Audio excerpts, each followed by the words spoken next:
It's finding out who you really are and looking in the mirror with that version of yourself that may not be pretty to look at. And then identifying, okay, how do I get to this point where I'm comfortable looking in the mirror?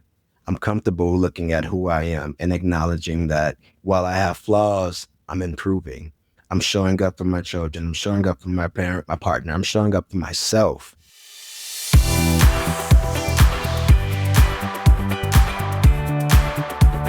Welcome to Gap to Gig, the show for dads reimagining how work fits into life, not the other way around. It's where we talk about what comes next, how to make sense of the in-between, and who we become in the process.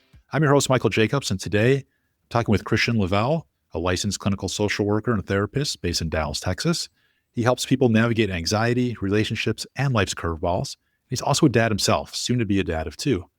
Kristian knows firsthand what it's like to juggle work, family, and the pressure to show up well for both. In this conversation, we're going to talk about what it means to find work that feels meaningful, stay mentally healthy in the chaos of parenting, and manage the quiet moments when stress or self-doubt creep in. Kristian, welcome to the show. I'm so excited to have you here today.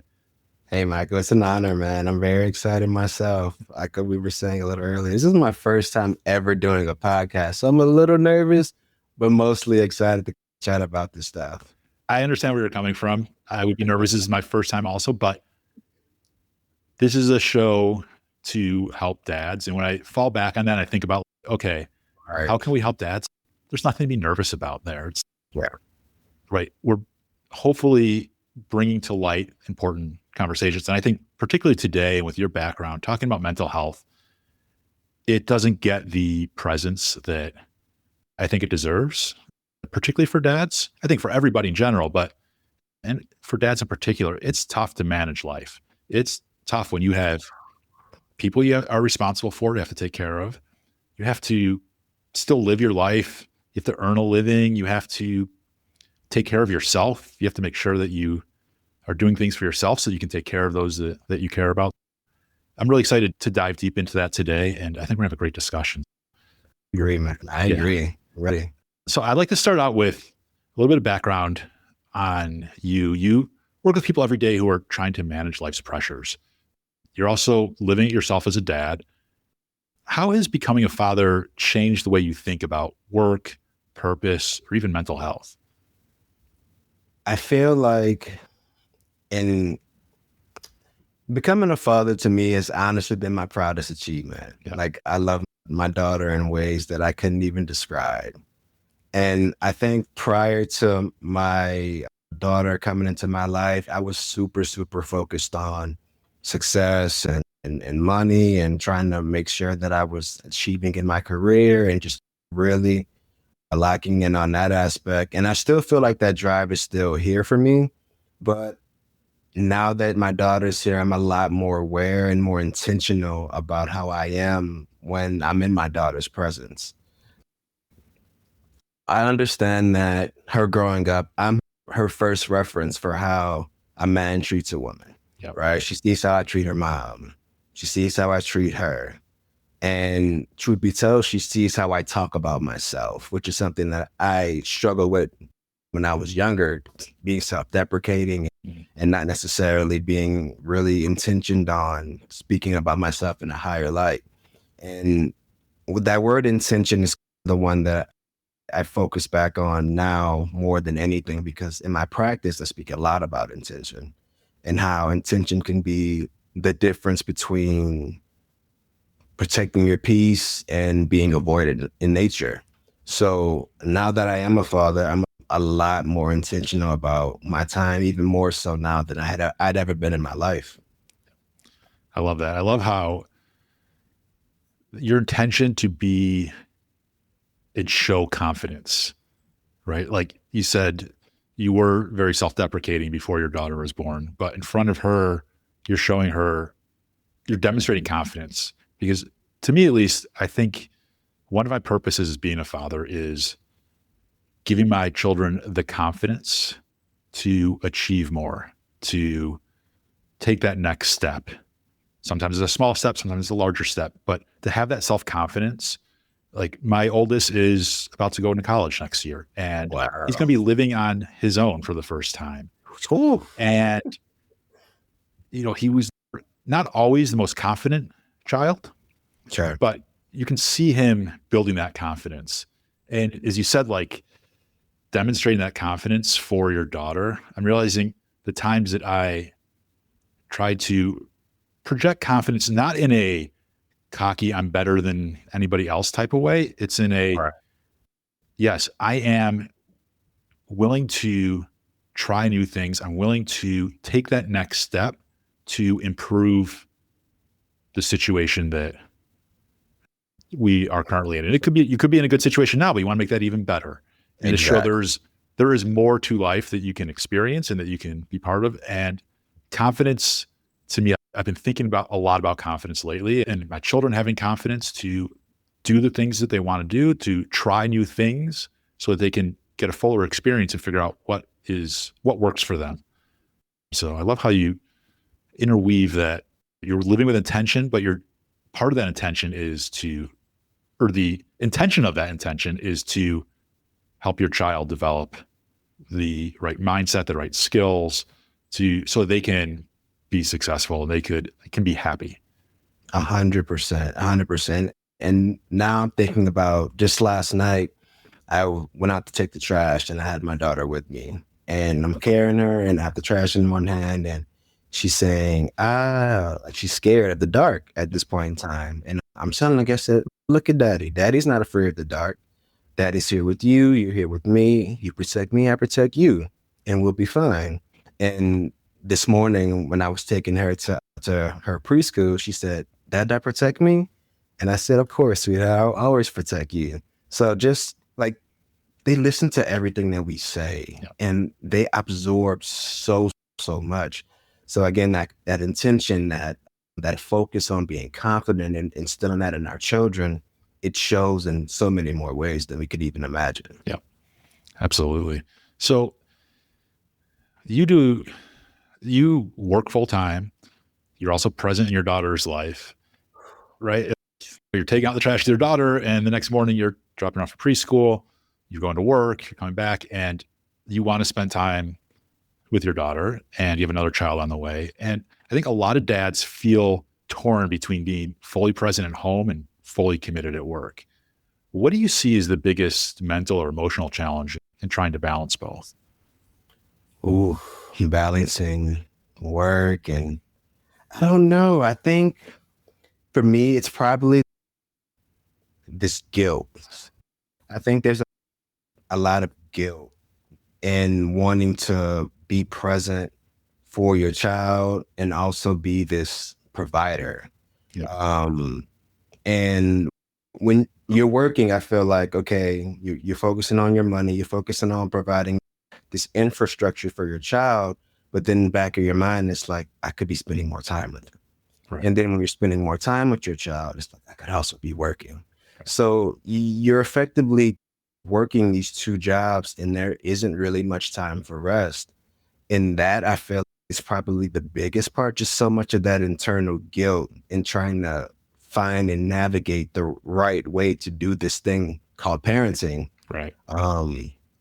For me, I think it's been really important to just redefine what being a provider means and what that means. And I've always assumed being a provider meant financially. Yep.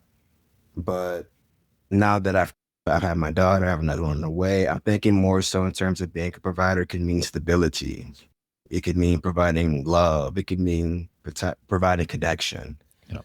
So I feel like that's how I've been trying to manage it. And truth be told, I'm not perfect. I continue to deal with some of that internal guilt myself. But I think, again, I always ground myself back to intention. Yep. And just trying my best to take out everything that I am dealing with. And at the end of the day, say, okay, but I need to be a dad and I need to make sure that I'm present as best I can be given the circumstances. Right. And do you feel that you said there's like an internal battle? You're torn between, you could always be doing more of one or the other. You could always be doing more with your daughter. You could always be doing more at work. There's always kind of this like pursuit of almost perfection. Yes. Right? But you never really, does perfect really exist? And in Is, in your mind, is it better to pursue perfection, or is it the pursuit of perfection that's what is most important? Is how do you keep improving? How do you do the best that you can for your family, for yourself, for your work? Or is it like getting to that end goal? Is it the process, or is it the end that is important to you?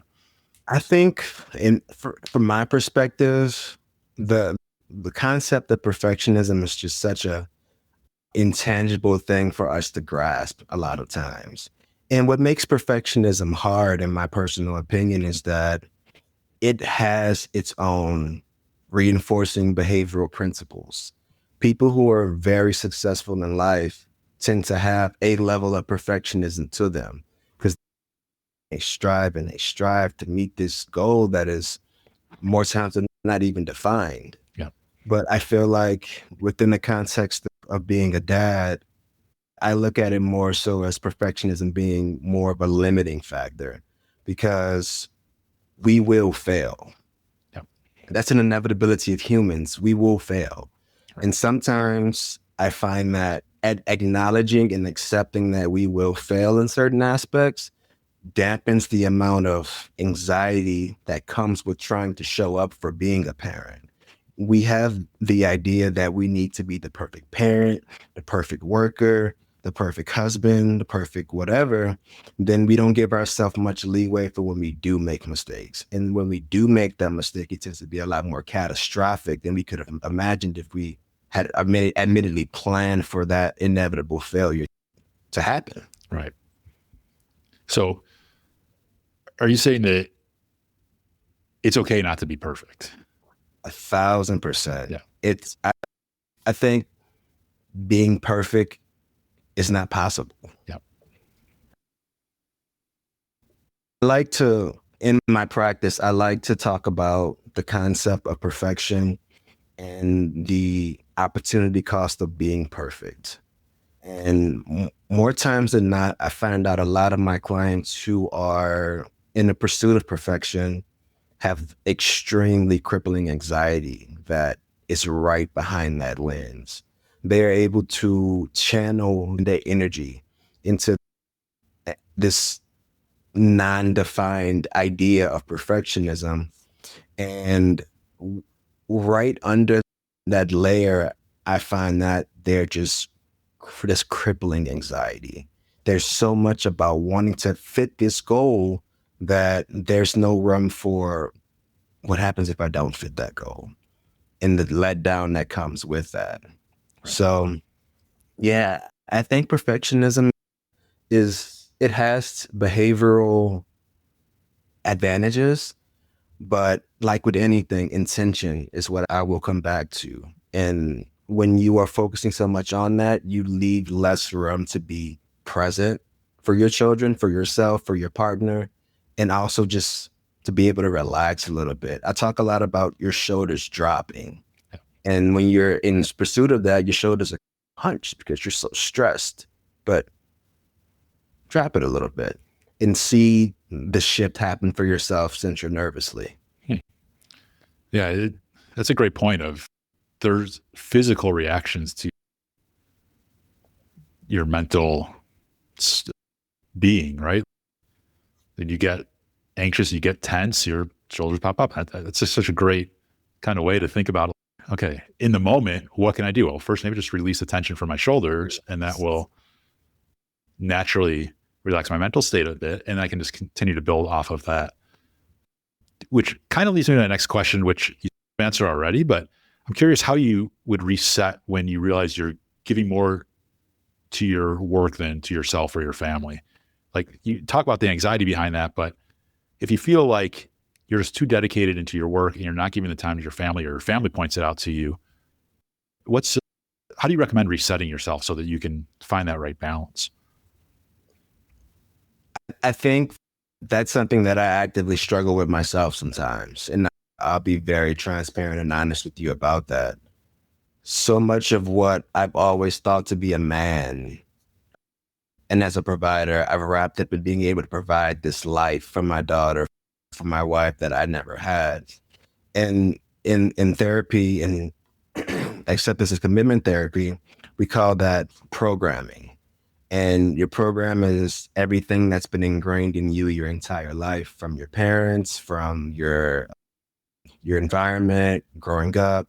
And it's this kind of internal working that makes you see the world the way you see the world. And like I've had to acknowledge that programming as something that has led me to be successful in some ways and less in others. I have to acknowledge when I want to reset. I think the first thing is to acknowledge it out loud. There's so much power in being able to say what's swimming in your mind out loud and hearing it as well. Once I've said it out loud, I think it's really important to then become more intentional with your time. You've recognized it. Now, what do you do with it? Right. So that could be putting down screens. That could be getting outside, just really engaging with the things that make you feel good. And again, make your shoulders drop. For myself, that's the gym, getting out, going for a run or a walk. But it can be anything with intention, right? Yeah. It can be playing a video game. It could be just standing outside and letting the wind hit you. It could be anything. The intention continues to be the way to come back from that reset whenever I'm feeling like I'm so disconnected or so obsessed with working and dealing with my own programming. So smart. For me, it's walking. Like when I need to. I love a good walk. Right. If I need to clear my mind, or if I realize, oh yeah, I'm doing too much of one thing and neglecting something else, like that mental reset it provides me to just something about the movement clears my mind. I don't realize it until I'm into it. And it's like halfway through my walk, I feel this physical reset, right? And I've got this new energy to go forward. So it's such a great point. So smart to find what is your reset. Like for you, it's a gym. For me, it's a walk. For somebody else, it could be all kinds of things, right? It could be reading a book. It could be playing a video game. It could be cooking. Cooking's a big one that people don't even consciously realize that is a way to calm them down. Getting into something that is intentional, measuring the ingredients, watching the transformation happen from it being a raw product to a finished product. These are just so many little things that we can become more intentional about and see the results of it for our central nervous system. Absolutely. Have you found that your work as a therapist has made you more aware of your boundaries or priorities as a father? Oof, you have no idea. In therapy and in real life, or even the little videos I do, I'm always talking about boundaries and emotional regulation. It's just funny when I go through my day-to-day interactions and then I'm talking to my wife or I'm talking to my daughter or whomever, and I say, ooh, I feel like I'm being a hypocrite right now. I'm not enforcing my boundaries. I'm not enforcing my priorities. And I think a lot of people assume that therapists, that we are these paladins of mental health and that we're just these perfect figures mental health wise, but we forget all the time. It's that inherent thing about being human. We forget, we make mistakes. We are hypocritical people. I think, again, I'm going back to intention. It's a skill to be intentional. It's a skill to develop boundaries. It's a skill to learn how to communicate with your partner or with your children. Parenting is a skill. You're probably a much more competent parent now than you were 60 seconds after your baby came out of the womb. Absolutely. You develop it, you become intentional with it, and you let those building blocks continue to grow until you are a lot more comfortable and competent in that skill. And it's the same with boundaries and emotional regulation. You just practice it. Right. Correct me if I'm wrong here, but there seems to be a through line of what you experience and what you suggest, and that's honesty with yourself. 1,000%. Like you set the expectations for yourself, but you have to be honest with what is realistic, what you can accomplish. And when you want to achieve more, like what is reasonable to do. And are you being honest with yourself or fair to yourself when you are dedicating so much time to work or so much time to your child instead of work? Like figuring out what that balance is and being honest with yourself, to me, seems like that common thread amongst the different feelings that people have and trying to figure out how to manage being an active present father and everything else that you're responsible for day to day as an adult. 100%. Honesty is the background of growth, in my opinion. You have to be honest about what you're feeling, and you have to be honest about knowing what you're honest about. Yeah. I think in therapy, one of the most important things that I provide to my clients is the fact that I will be honest. And that doesn't mean I have to be rude about it. It doesn't mean I have to be callous or brutal. But if you aren't acting in alignment with your values, I will say that to you. And if I'm not being as good of a therapist as I need to be to you, I expect you to tell me that as well. Yeah. And honesty continues to be this thread, like you mentioned, a way that everything continues to connect. We have to be honest with each other and honest about what we are facing. Right. Just with our mental health, with our shortcomings, with our vulnerabilities. Honesty is the key to, again, self-acknowledgement and making progress. You have to be honest with yourself. Right. Like you said, when you reset, you want to say it out loud, but you have to be honest about what you say out loud, right? Because otherwise, you're not really fixing or changing anything, right? If it's not real. Yeah. I love that common thread because it is easy to be honest if you want to be, right? Yes. But it's a choice, right? It's a choice, but you have to make it. And yes, there is effort in what you do and how to be honest with yourself and with others. How do you touched on this earlier about societal expectations and in society, oftentimes the parent, particularly the dad, there's this idea of being the provider or the protector. Not always the case, but in many cases, that's how people are raised.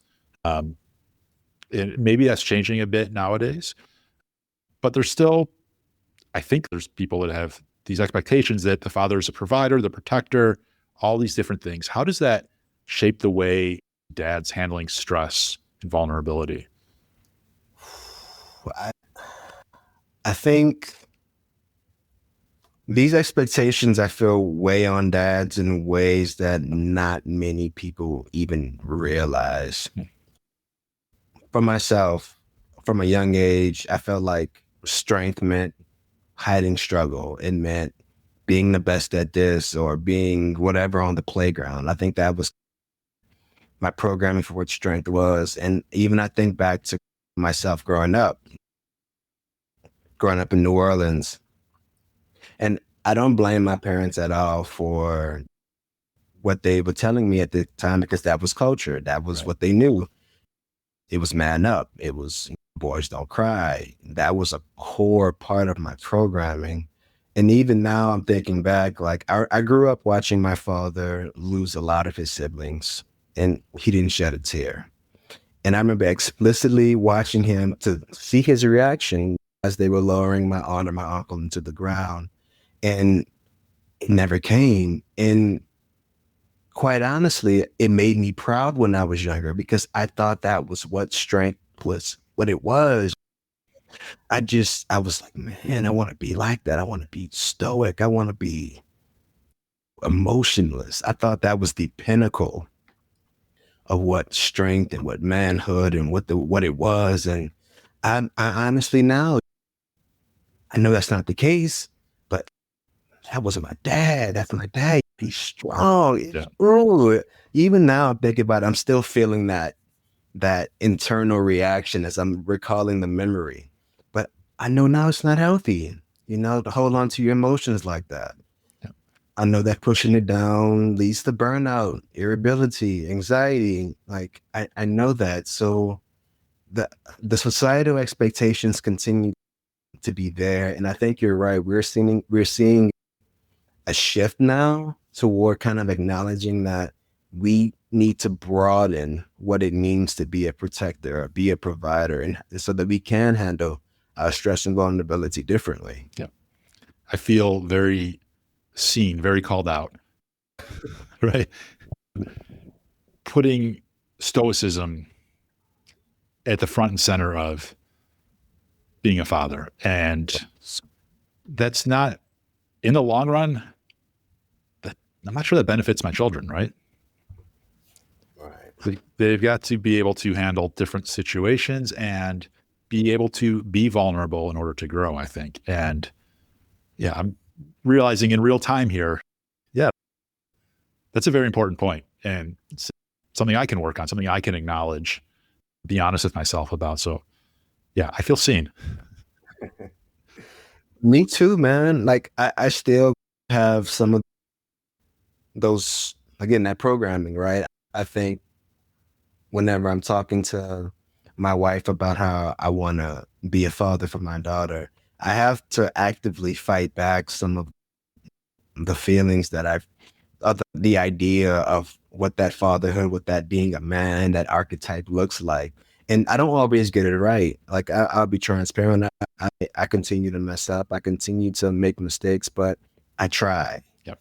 And I try with earnesty, and I do my best to be intentional about how I'm being seen. Just like we talked about at the very beginning, just that intention and how I'm showing up and how my daughter is seeing me.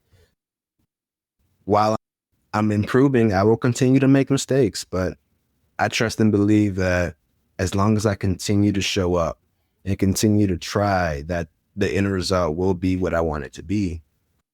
Absolutely. It's hard, man. Being Yes, dad is hard. that is hard, but it is the best job I've ever had. Many times over. Yeah. So you said earlier when we were talking about perfectionism that you tend to see a lot of anxiety directly behind that perfectionism. But on the other end of that spectrum, those that are struggling, those that feel like maybe they're not doing enough or earning enough or being enough for their family, I assume they're also carrying some sort of maybe quiet anxiety. Is that correct? And if so, like what advice do you give for managing that internal pressure? I need to do more. I need to, maybe you're a stay-at-home dad and you're trying to like figure out, okay, how else can I support my family or what can I do? Or maybe you just have a job that you're not happy in and you think you could be doing more, earning more. What advice do you give for managing that anxiety that comes from this pressure of not feeling like you're doing enough or being enough or earning enough? This is one of my favorite topics to talk about in session with a lot of the dads, because the first actionable step is to identify the story you're telling yourself, whether it's I'm not enough or I'm not doing enough or I need to be doing more. The story tends to run on autopilot, and that will be the driving cause of a lot of the guilt and the stress that we deal with on a day-to-day, week-to-week basis. And I've mentioned that term programming a lot so far because that's a lot of what it is. What a lot of that internal dialogue is your programming. And sometimes if you sit with it long enough, you will hear whose voice you hear it in. And it could be your voice, it could be a parent's voice, it could be a teacher's voice, but more times than not, there is a voice to that story in that what is driving that anxiety and what you tell yourself. Yeah. So I like to say that you need to identify the story that you're telling yourself. Then I like to tell my clients to ground yourself in reality and ask yourself, what really matters to you? Is it your family? Is it being emotionally present? Does it mean being consistent? Does it mean being connected? Because those things matter way more than fitting a standard, than fitting the idea of perfectionism, as we've talked about before. Grounding ourselves in our values allows us to have a compass in which we can operate that feels true to who we are. And we have to give them permission to fail, permission to say, okay, you will make a mistake. You won't be perfect dad all the time. You may lose your temper here. You may ignore your child, not on purpose, but because of circumstance here. That's okay, because you're human and you have a lot that you are juggling. As a man in society, you are dealing with a lot. As a father, you're dealing with a lot. So reminding yourself that, hey, I will mess up, but I can improve. I can be intentional. I can identify the story I'm telling myself and ask myself, is this true? and remind myself what my values are. And that could be, like I said, being consistent with your children, being present, being actionable, but being and identifying those values helps with a lot of the pressure that comes internally. Yeah. So it sounds to me like to manage that anxiety, you're breaking down like you said, the story behind it. Story To get to behind. the actual root cause of what's driving that anxiety. And you talk about finding your purpose, what's right for you. But to me, it's also, I think you're saying that you have to take care of yourself You just do. as much, right? Like in order to in order to be an active present father, in order to be successful in whatever your work may be, in whatever shape or form it takes, you can't forget that you still exist and you have to take care of yourself. There's this element I of love that line. self-care, I suppose, that, right? Like you need to make sure that in order to be present, you have to be available. And you can't make yourself available if you're not taking care of yourself, right? Because otherwise you're going to end up not where you want to be. And then you can't take care of the things that you want to take care of. Are there particular habits or routines that you've seen that can help dads maintain that balance day to day? Yeah. Well, before I get into that, I want to say that you can't forget you exist is such a nice line, man. I might have to borrow that from you because that was perfect. Thank You you. cannot forget that you exist. I love that. To answer your question, yes, I remind my clients a lot that 5 to 10 minutes counts, Mhm. right? Something as simple as stepping outside, taking a few breaths, texting a friend that you haven't chatted with in a while and talking about what's going on throughout the day. Creating that type of routine allows you to build this momentum up time and time again. We get really wrapped up in the idea of a vacation will fix everything. Yeah. When we can honestly take the small steps today, just 10 minutes a day, get out for a walk, take some time to actually breathe and connect with what's happening with your body right now. Yeah. Reminding yourself that you exist, like you said. These are small acts that lead and build over time as long as we build them into our day.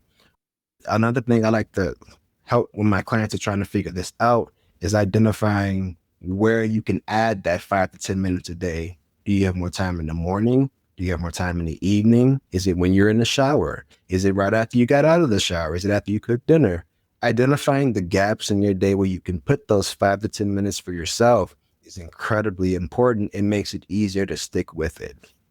That's so smart to build that routine, to identify like where can you do this consistently? Because yes, you can be jam packed with stuff all day, but there are always gaps. You can find 5 minutes, like even just getting the water warm for your shower. Like maybe that's the couple of minutes you take to do some mindfulness or do something to kind of reset yourself, recharge yourself. So that's such a great idea of identify where those gaps are in your routine to then build this new wave of self-care for yourself so that you don't forget about yourself. That you don't, that you exist. Yeah, that you do exist. Yes. So you often talk about, and I think I read this on your website, that you create a space where people feel heard and supported, right? For dads who don't have that kind of outlet, where can they start building one? This one's tough. And I'll be transparent. It's a tough one. It's something that is a quiet problem that a lot of dads deal with. And I like to make it known that so much of once you become a father and you become a dad, you're typically out of the type of environments that would lend itself for you to find friends more often, right? You're not in school anymore. So you don't have the consistent interaction with people on a day-to-day basis. And more times than not, you're often isolated to either your work route or if you're stay-at-home dad, that environment as well. So I like to say start small. And it could be as simple as one trusted friend or your partner, or if you have the means and the ability than a therapist. The key is just to find one person who will listen without judgment. And another option, if doable, if you have the means or the physical capability, is to join a team, something lightweight, light work like kickball, right? Okay. Or people are super big into, what is it called? Pickleball? Pickleball. Yes, thank you. Pickleball. Like that type of environment that gets you moving, Yeah. right? It's your intentional, you're moving and you're communicating with people who may be on your team or who may be in the rec.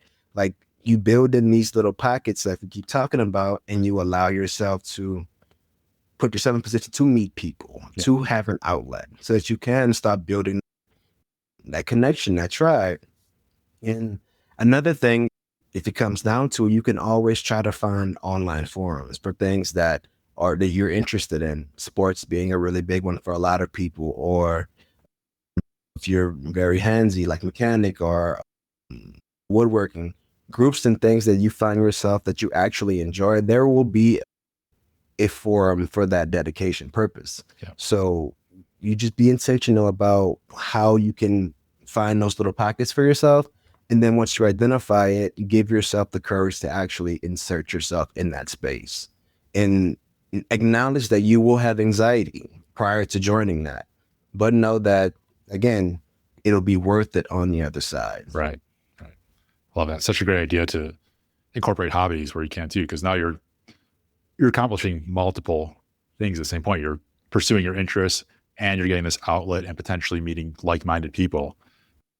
There's just so many benefits to doing that. And like you said, start small. You don't have to meet 50 people. Find the first person, right? Let it naturally go from there. Maybe they introduce you to somebody else that becomes your best, 100%. right? It's a snowball. Right. And just keeps growing. That's awesome. There's a metaphor and ACT, acceptance and commitment therapy, that I love to use that just illustrates this point, and it's called the swamp metaphor. So I want you to envision you're in a swamp and you're on a bank. And so it's just you on this bank, and on the other side of this bank is the person you want to be, the idealized version of yourself, the person that's intentional with their time, who's present with their children, who's present with their partner, who is everything that they want to be. And in the middle of that is the swamp. And the swamp is your programming. It's your anxiety. It's your depression. It's your fear. It's your insecurities. It's everything that prevents you from getting to that person. Yep. The question is, are you willing to wade through the swamp to become the person you want to be? And that's the metaphor that I like to use with my clients, because it is the truth. Are you willing to deal with that anxiety to be the person you want to be? Are you willing to deal with the uncomfortableness of starting a sports program for the first time, or going to a rec league and being awkward, but to get to where you want to be, which is having that community, having that outlet, having that thing? That's the way to visualize it, because that's effectively what's happening in your mind. You're having to cross the swamp for everything that you want to accomplish in life. And that's the battle. I love that. That's such a clear picture, that metaphor of crossing the swamp to achieve, to get to the place that you want to be. Because you're right. At least for me personally, like trying new things brings on anxiety, right? Sure. But you weigh that anxiety with what you could get on the other side, and it's okay. And getting through that anxiety, that makes me stronger for the next time that I face the anxiety. Exactly. Right. So there's Keep just a reference. Right. Right. And then I realized, okay, maybe it's not as scary as I thought it was going to be to become this new person, this better person, to improve myself a little bit. Maybe it doesn't hurt.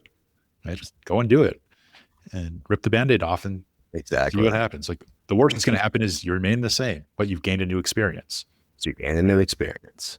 I want to turn the direction of this, because I have a question for you that I'm really interested to ask you, which goes back to parenting. And how can dads model emotional honesty for their kids? Like we talked about, you have to be honest with yourself. You have to be intentional, set your expectations. How can dads model that for their kids without feeling like they're oversharing or losing authority? The key with modeling emotional honesty for your children is balance. Hmm.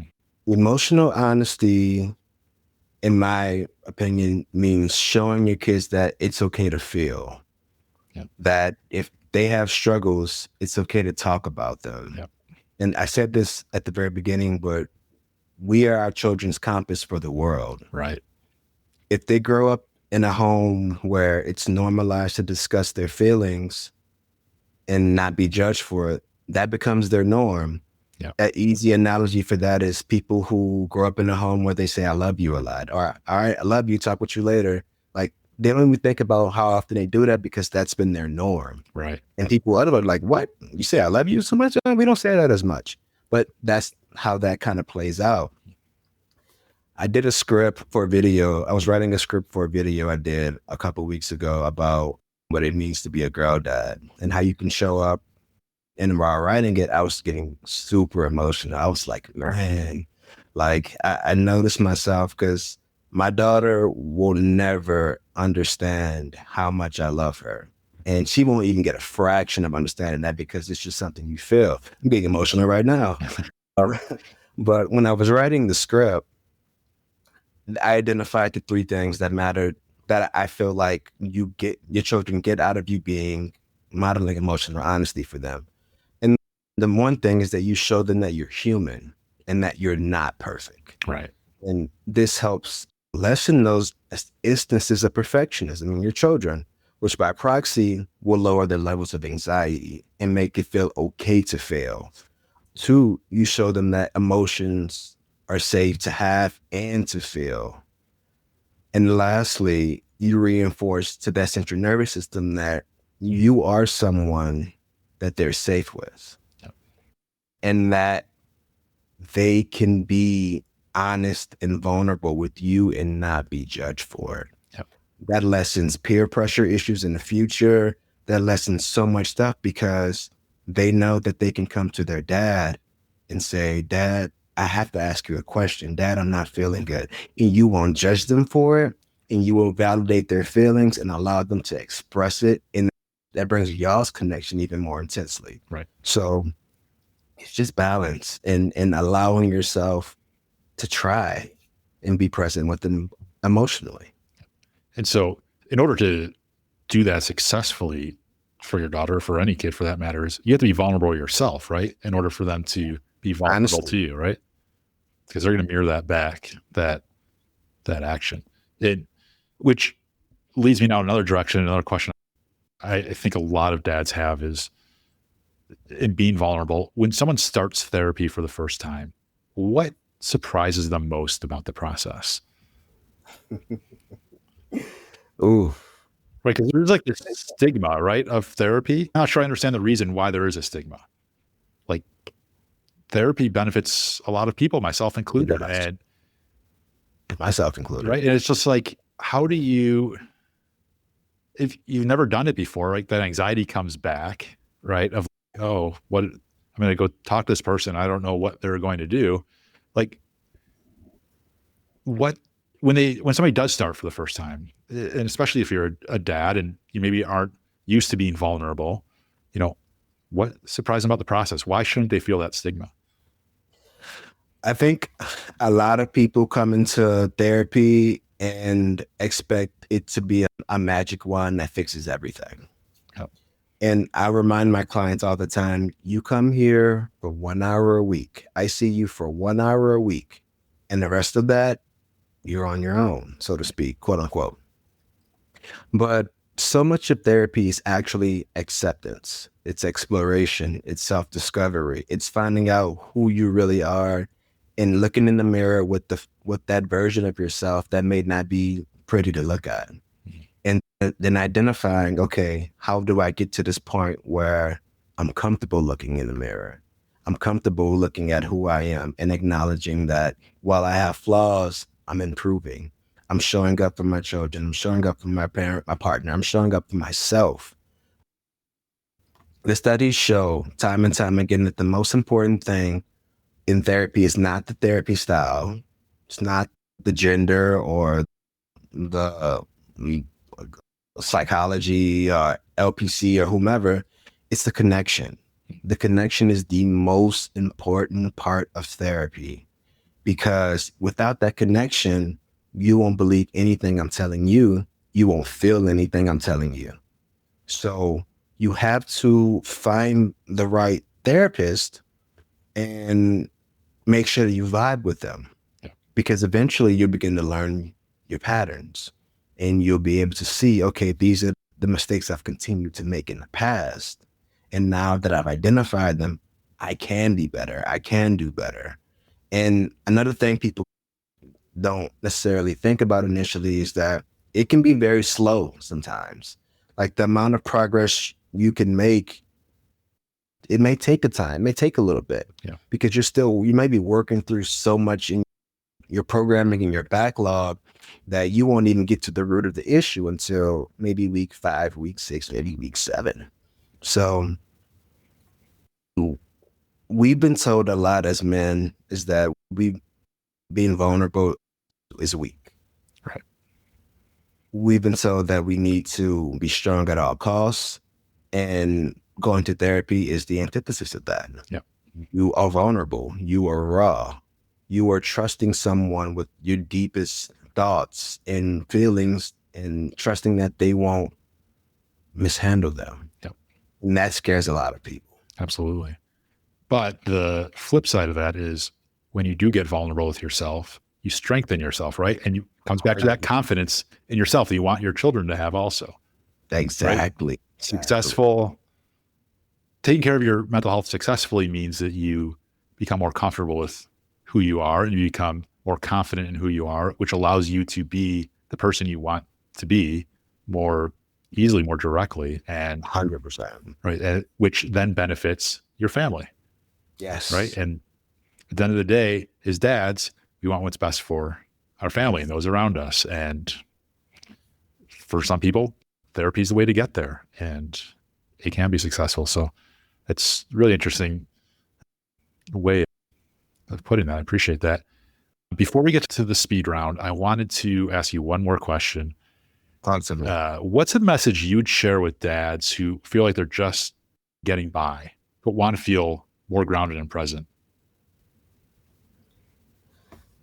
I would say you don't need a massive overhaul of your life to start showing up for your family and for yourself.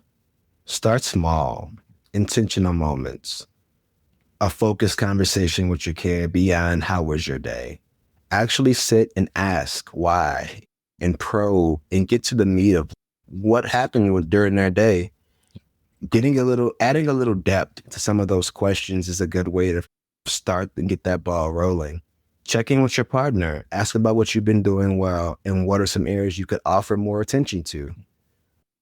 Even just a brief pause. Notice your own emotions and again, say them out loud. Those moments add up, and over time, they continue to create like a sense of purpose and momentum, and that can make the difference. You got to start small. Start somewhere, but start. Yep. That's the main thing. You have to start. Absolutely. Asking questions without an agenda. And for me, I found with my kids that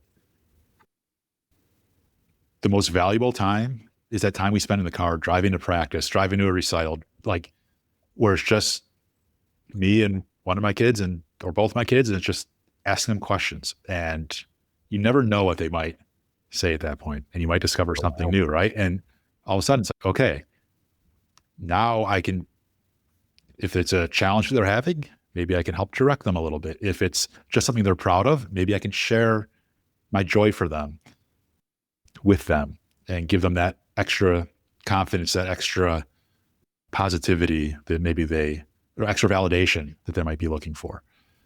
Right. I love that advice. It's a great message. All right. I want to flip the script completely now. We're going to go to the speed round, which is a bunch of questions that have absolutely nothing to do with anything, but have some fun with it. We'll see where it goes. All right. So what's the first kids show theme song that comes to mind? Okay. So I've been having The DuckTales theme song stuck in my head. Finally, somebody answered that. DuckTales, woo! Yes. It's stuck in my head, Yes. man. Like I love that. I love that theme song. Yeah. If it ain't that, then it's the hot dog, hot diggity dog, the Mickey Mouse. Yeah. Yeah. Oh man, I am so glad you said DuckTales. I've been waiting and waiting. I was hoping somebody would eventually come up. Elite. Yes. That is maybe the single best. I agree, man. I agree. Show. Yeah. What was your very first job? My very first job, legal job, was working as a cashier for Kroger. I'm not a cashier, I'm sorry, a bagger for Kroger. My first paying job was either washing cars with my dad or hauling trash away from the gentlemen's clubs in New Orleans. I was maybe 10 or 11. Wow. Yeah. Excellent. Well, it's a speed round, so we're going to move on to the next question, but they might add some extra questions down the road.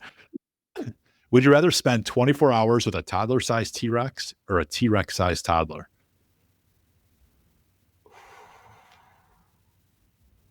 Maybe the toddler-sized T-Rex? I'm just thinking about how I'm going to get a T-Rex-sized toddler to bed. You have to take a nap or eat their food. Right. So I think I could, if the toddler-sized T-Rex gets upset with me, I can just put him in the bathroom and run away until I get animal control or something. Very practical answer. I like it. Yes. What's your go-to karaoke song? If I have backup, it's Don't Go Chasing Waterfalls by LC. Nice. Because I cannot rap Left Eye's part at the end of it. But if I'm alone, it's The Man Who Sold the World by Nirvana. Wow. That's a very interesting pair of songs, right? Two very different genres. I like it. What's the weirdest thing you've ever carried around in your bag, briefcase, or pockets? I remember when I went to Texas State, I got my bachelor's there. Go Cats, but go Bobcats.